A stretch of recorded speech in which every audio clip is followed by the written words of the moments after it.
porque han pasado cosas, Dios ha hecho cosas maravillosas por mí y por la congregación en general aquí en Medellín. Bienvenida la hermana Lidia, que se ha convertido. Hoy vamos a estudiar parte del mensaje que vamos a ver hoy. Abarca eso, la alegría que hay en los cielos cuando una persona se convierte, cuando una persona llega a nacer del Señor. Alegría también siento que, obviamente, por Brian y Génesis, que recientemente se convirtieron también, decidieron seguir al Señor. Mucha alegría en los cielos, yo imagino sonarán trompetas y Dios reirá cada vez que más gente se añade a esta congregación. Y alegría también porque esta mañana tengo aquí a mi hermana, doble hermana de sangre, de padre y madre, y hermana también en Cristo, y me alegra que esté esta mañana aquí. Entonces, es una mañana muy, muy gloriosa para todos, y especialmente para mí. Esta semana, la noticia mundial, la noticia humana, la gente más o menos, la opinión pública se mueve en función de lo que dicen las televisoras o lo que dicen las redes sociales y tal. Yo sinceramente muy poco tiempo tengo para ver estas cosas. Pero escuchaba a la gente, no sé si el lunes o el martes, no recuerdo muy bien, murió Isabel II de Inglaterra. La señora esta, la que es monarca del Reino Unido. Sinceramente, soy una persona a la que estas cosas de la realeza y este tipo de cosas las tiene muy sin cuidado porque no creo en eso. Y escuchaba yo luego gente decir que se hacían 14 horas de cola para estar solamente unos segundos allí frente al cadáver de esta señora. Y yo pensaba, ¿qué diría Jesucristo? ¿Qué pensaría Jesucristo al ver esto? Revisaba yo la Biblia y encontré un pasaje cuando el Señor dice: deja que los muertos entierren a sus muertos y ve tú y anuncia el reino de Dios. Igualmente, la gran comisión, lo que decía esta mañana Alejandro para los presidentes de estudio, la necesidad que tenemos, no solamente los predicadores o los líderes reconocidos de esta congregación, sino todos los demás como obreros, somos parte de esta obra, de alguna u otra manera, encargarnos que la palabra de Dios llegue a muchas más personas para que esta ciudad cambie, para que esta ciudad enderezca su camino y comience a seguir a Jesucristo nuestro Señor. En ese contexto, reflexionando, el mensaje de esta mañana lo he llamado el amor del Padre, porque el pasaje que vamos a ver, que leyó nuestro hermano Cristian durante esta mañana, la lectura bíblica, nos enseña cómo el Padre ama. Dice la Biblia que Jesucristo nos amó primero. Para la gente que inclusive está pasando por aquí, que no lo sabe, Cristo le amó antes que él le amara. Igualmente el Padre cuando nace su hijo, o antes de que nazca su hijo, ya le ama cuando está en el vientre de su madre, antes que el hijo, aunque se entienda lo que ama. Entonces, el Padre es primero, el amor del Padre es primero. Vamos a comenzar. Vamos a entrar ya directamente en la palabra de Dios, la lectura, el pasaje, la parábola del hijo pródigo. Hay que tener cuidado porque ya si por edad usted tiene astigmatismo o cosas de esas, puede invertir las vocales y quedar como el hijo prodigio, ¿no? Y ya quisiera Dios que fuéramos prodigios de hijos, ¿no? Pero lamentablemente somos más pródigos, lamentablemente, para nosotros, para nuestra vida, para la vida de nuestra familia y de la gente que nos rodea. El pasaje es bastante largo y quisiera que nos centráramos en dos versículos. Usted puede dejar en la Biblia, los que tienen Biblia allí, puede dejar en el pasaje, porque vamos a quedarnos en el pasaje. Vamos a usar pasajes auxiliares, pero vamos a quedarnos en el pasaje. Versículo 20. Y levantándose, vino a su padre, el hijo pródigo. Levantándose, vino a su padre. Y cuando aún estaba lejos, lo vio su padre. Y fue movido a misericordia. ¿Quién fue movido a misericordia? ¿El hijo o el padre? El padre. Y corrió y se echó sobre su cuello y le besó. ¿Quién besó a quién? ¿El hijo al padre o el padre al hijo? El padre al hijo. El padre corrió y el padre besó a su hijo. Versículo 22. Pero el padre le dijo a sus siervos: sacad el mejor vestido y vestidle y poned un anillo en su mano y calzado en sus pies. Quiere decir que el hombre no traía ni calzado, había perdido hasta el calzado. Imagínense usted andar por la ciudad descalzo, sin nada. Versículo 23. Y traed el becerro gordo y matadle y comamos, hagamos fiesta. 24. Porque este mi hijo muerto era y ha revivido. Se había perdido y es hallado, y comenzaron a regocijarse. Cuando leo el versículo que habla sobre que el hombre no traía ni siquiera calzado, pienso en una persona que en mi camino al trabajo salgo en la mañana y cojo el primer metro a las 6:05 de la mañana, encuentro un hombre durmiendo en una banca cubierto por unos cartones. Inclusive estos días que está lloviendo, el hombre está descalzo y su olor al pasar a 2 o 3 metros se puede percibir. Y a veces pienso, ¿qué ha pasado con una persona para que esté en esa condición? Para que esté siendo un mendigo, para que esté fuera prácticamente de la sociedad y viviendo o malviviendo como está esta persona. Y recuerdo el pasaje del hijo pródigo. Asimismo, estaba el hijo pródigo. Estaba sin vestido, estaba sin ropa, un padre. El contexto de la parábola del hijo pródigo, si nosotros leemos todo el capítulo, y le invito esta mañana, cuando usted hoy salga de aquí y pueda reflexionar y tenga más tiempo para leer el pasaje, lea completamente el capítulo. Es muy interesante, porque los escribas y los fariseos, yo creo que tenían por deporte criticar al Señor. Era lo único que hacían, no hacían más nada productivo, era tratar siempre a Jesucristo y a la enseñanza. Recuerdo el mensaje del hermano Roberto cuando nos enseñó sobre Jesús, cuando se reunió con Zaqueo. Y los escribas y los fariseos lo único que hacían desde el capítulo 15 de Lucas, en el versículo 1, era criticar al Señor, porque el Señor se reunía con pecadores impuestos, se reunía con pecadores y se reunía con mujeres samaritanas, que lo vimos esta mañana. Entonces el Señor les respondió con 3 parábolas: parábola de la oveja perdida, parábola de la moneda perdida y parábola del hijo pródigo. Ese es el contexto en el que está desarrollado nuestro pasaje esta mañana. El pasaje, he ido versículo por versículo, y el pasaje básicamente nos enseña lo siguiente. En el versículo 12, yo veo un hijo orgulloso, un hijo que se atreve a pedirle al padre, cuando aún está en vida, inclusive, algo que no le corresponde. Se hereda cuando el padre ha muerto, no antes.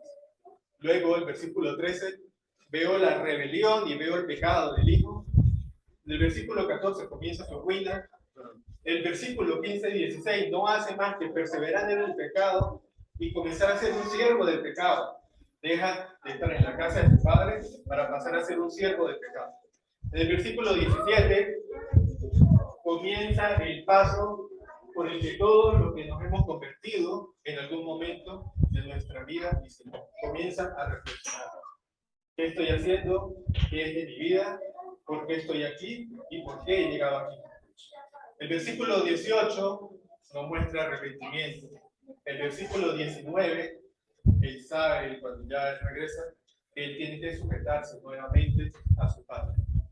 El versículo 20 muestra el amor del padre. El 21 muestra la confesión que hizo el hijo: padre, he pecado contra el cielo y contra ti, no soy digno de ser llamado hijo tuyo, pero reconoce que sigue siendo hijo,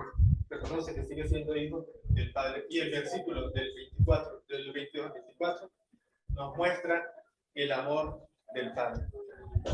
Como he dicho, el pasaje, la parábola es bastante extensa, no la vamos a tocar toda. Quiero quedarme con los versículos que muestran el amor del Padre, el 20 y el 22 y el 24. Como vemos, la mayor parte siempre de este pasaje que se estudia, el sujeto o la idea principal es el hijo. Pero quisiera que veamos también la parte del padre. El pasaje continúa, si ustedes cuando lo puedan seguir leyendo, continúa y da una lección también al otro hermano, al hermano mayor. Y básicamente, la lección que da Es como si yo estuviese hoy envidioso porque la hermana Lidia pues es el centro hoy porque ella se ha convertido. Y es que así debe ser, porque algo se emociona. La historia, una historia muy graciosa, una historia muy graciosa que alguna vez en nuestras vidas hemos leído sobre Pinocho. En la historia siempre se nos ha dicho, o lo que yo recuerdo que siempre se me ha dicho es, por lo que me he quedado es, si mientes, te crece la nariz. Y yo a veces pienso, sería interesante, ¿no? Que si mintiéramos, nos creciera la nariz. Así mucha gente evitaría mentir, pero luego también hay el problema que tú vas por la calle y ves una persona narizona y no vas a saber si es así porque miente mucho o es así porque nació así, ¿no? Sería un problema. Pero luego, esta semana, estábamos viendo juntos la película de Disney de Pinocho. Y me llama algo la atención, la forma como lo enfocó esta película. Más que el hecho de que te va a crecer la nariz, porque mientras lo enfocaba en el amor del padre, el amor de Geppetto como padre. Geppetto como padre dedicó su vida a construir una marioneta de madera. Su voluntad era que esa marioneta tuviera vida. En la película se ve cuando el hombre está de rodillas y ora y pide que esa criatura que él ha hecho, que es de madera, tenga vida, tenga alma. Aparece una madrina, esto es ficción obviamente, y tiene vida, cobra vida esta marioneta Pinocho, pero justo al segundo día comienza una vida de perdición. Se separa de su padre y termina siendo esclavizado por personas malvadas. Geppetto comienza a buscar a Pinocho incesantemente. Y aquí recuerdo yo la historia de padres que sus hijos han muerto por alguna razón y han dedicado su vida entera a buscar a ese hijo. Y dice, no descansaré hasta conseguir, aunque sea, el cuerpo de mi hijo. Qué dolor. Y tanto busca Geppetto a Pinocho que acaba dentro del cuerpo de una ballena.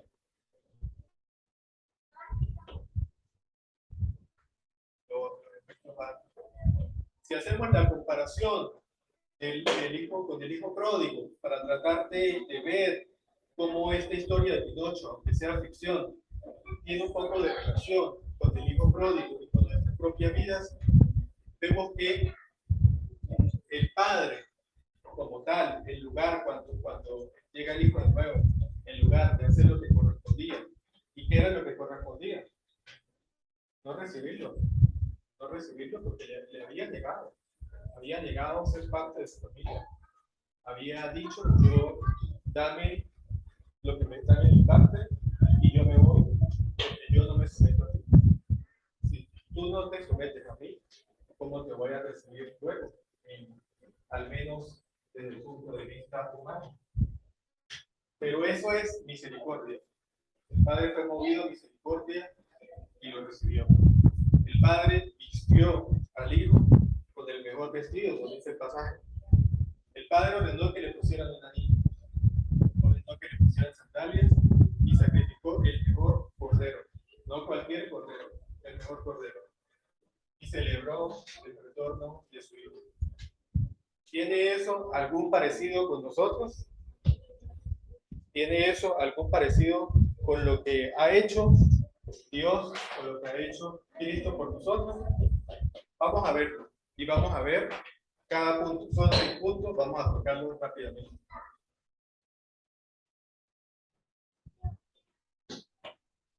La misericordia de Dios. En Miqueas, los que quieran ir a la Biblia, la marca allí, en el pasaje que estamos esta mañana, si no lo pueden leer aquí, está puesto aquí en la Biblia 1960.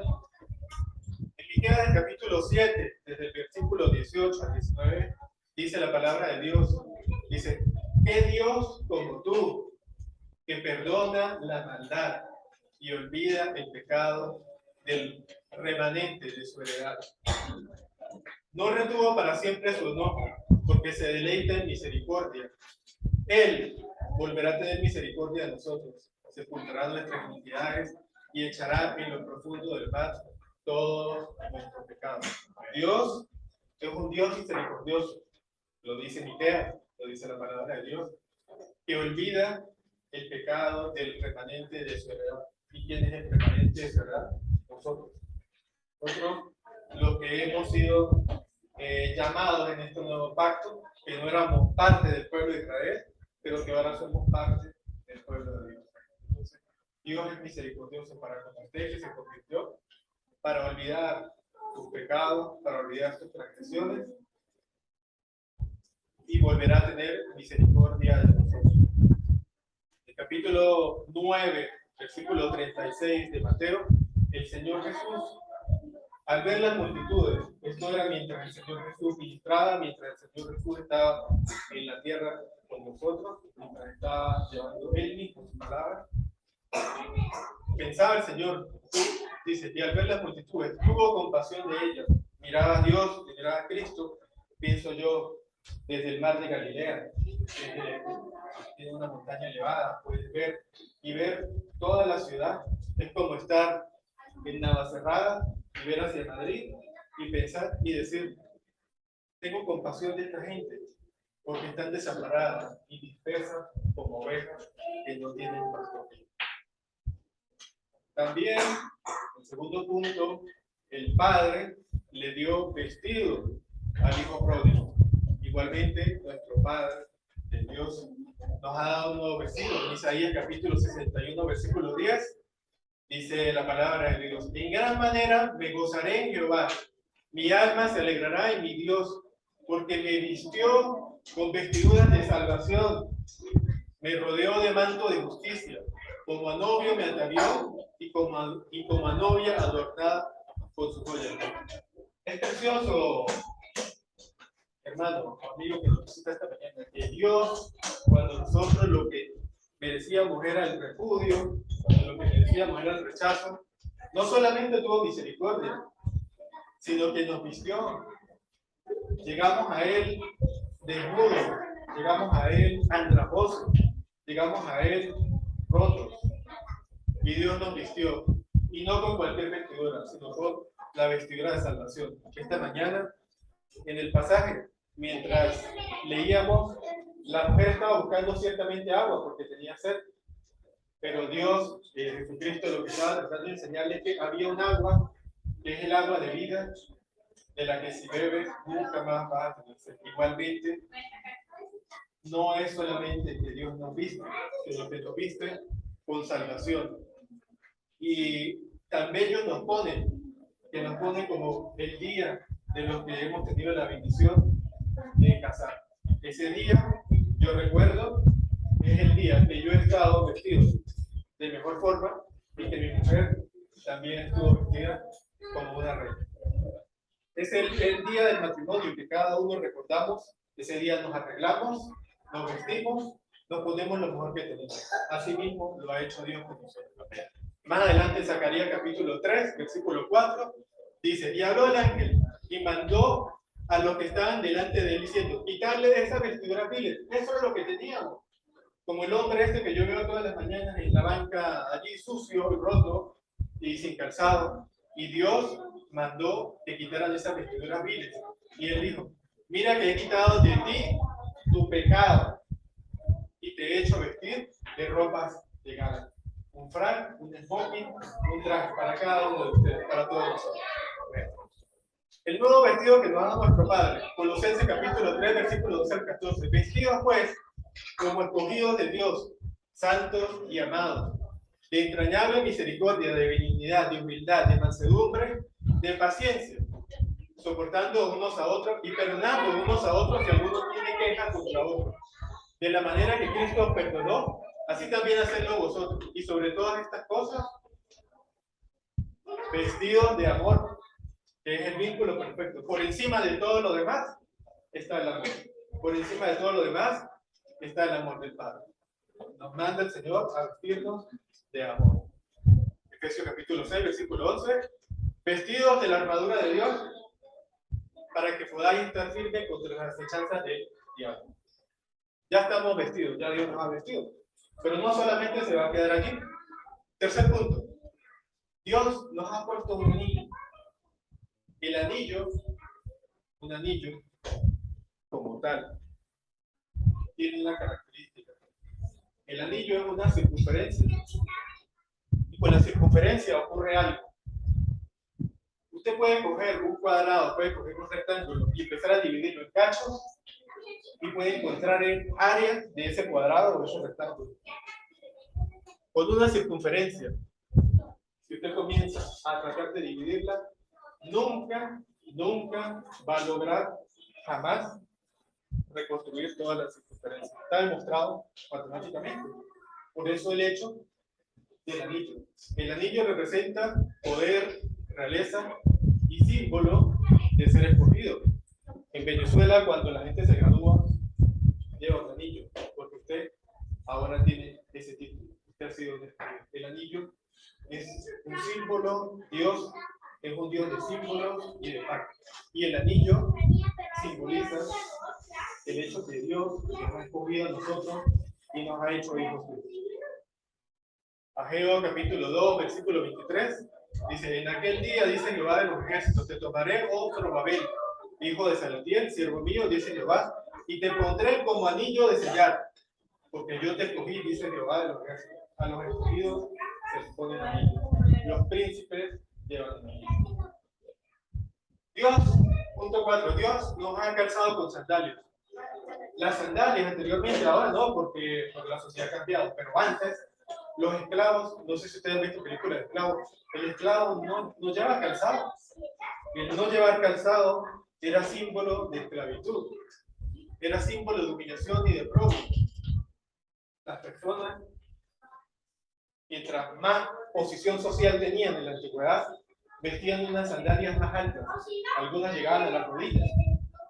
Eso diferencia al que es esclavo o al que es siervo del que es ciudadano, el hecho de tener sandalias. Y nos vamos dando cuenta cómo en este pasaje del hijo pródigo, a pesar de que he cogido solamente 2 versículos, todas las cosas de Dios, todo el plan perfecto de Dios va al pie de la letra, un punto detrás del otro.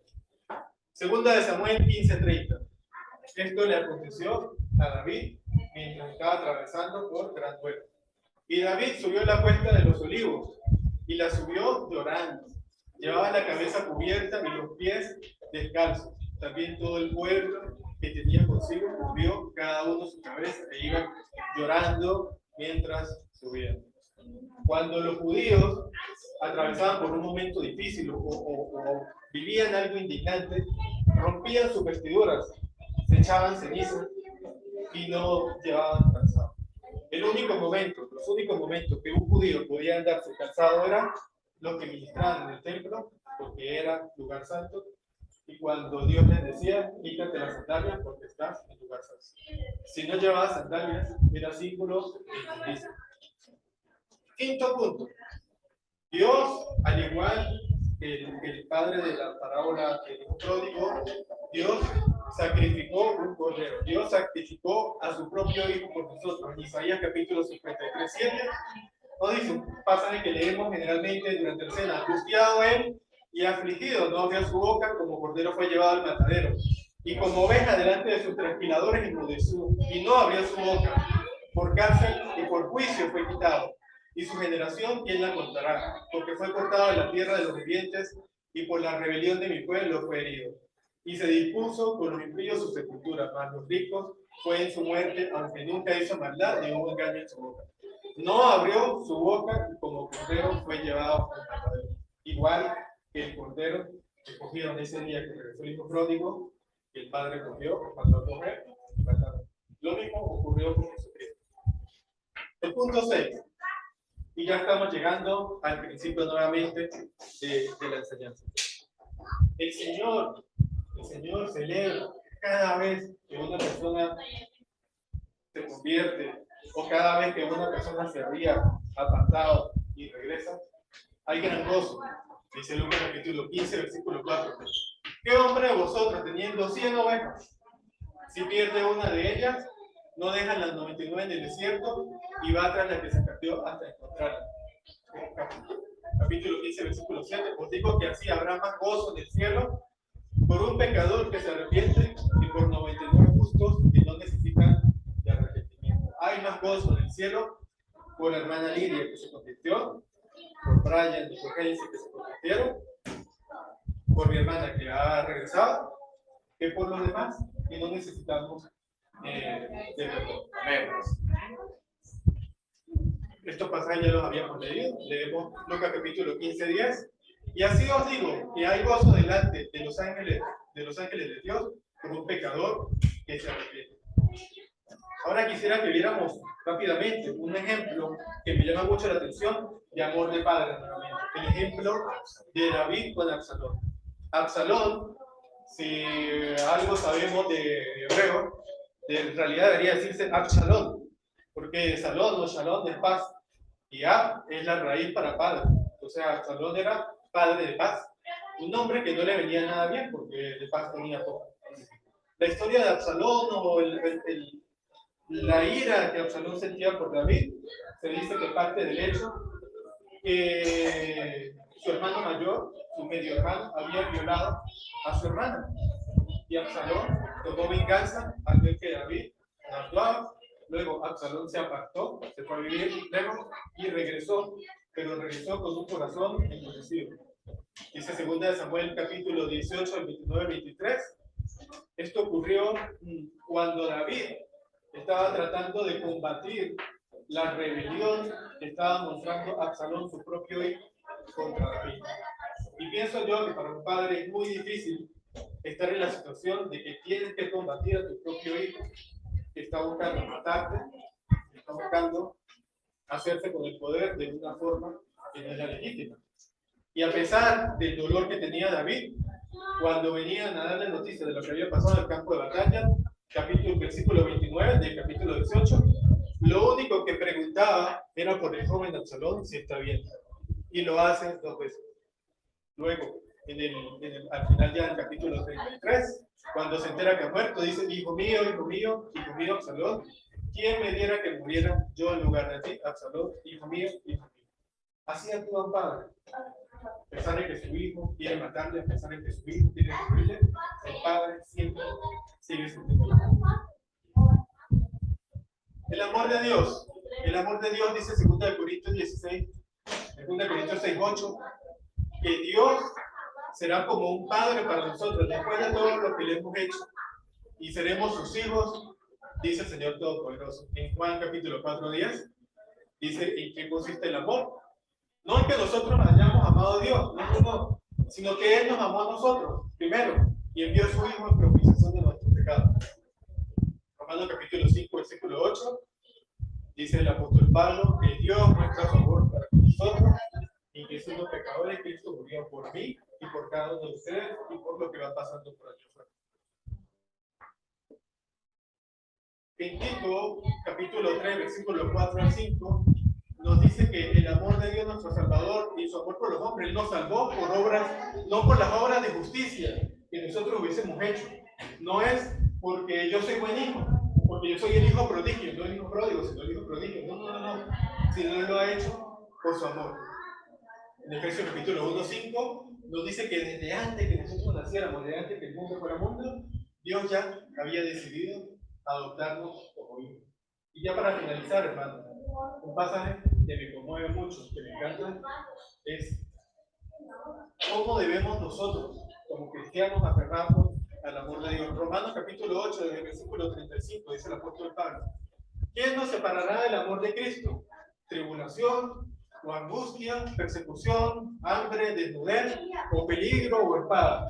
Como está escrito: por causa de ti somos muertos todo el tiempo, somos contados como ovejas de matadero. Antes, en todas las cosas, somos más que vencedores por medio de aquel que nos amó nuevamente. Primero nos amó Cristo. Por lo cual estoy seguro que ni la muerte, ni la vida, ni ángeles, ni principados, ni potestades, ni lo presente, ni lo porvenir, ni lo alto, ni lo profundo, ni ninguna otra cosa creada nos podrá separar del amor de Dios que es en Cristo Jesús, Señor nuestro. Amén.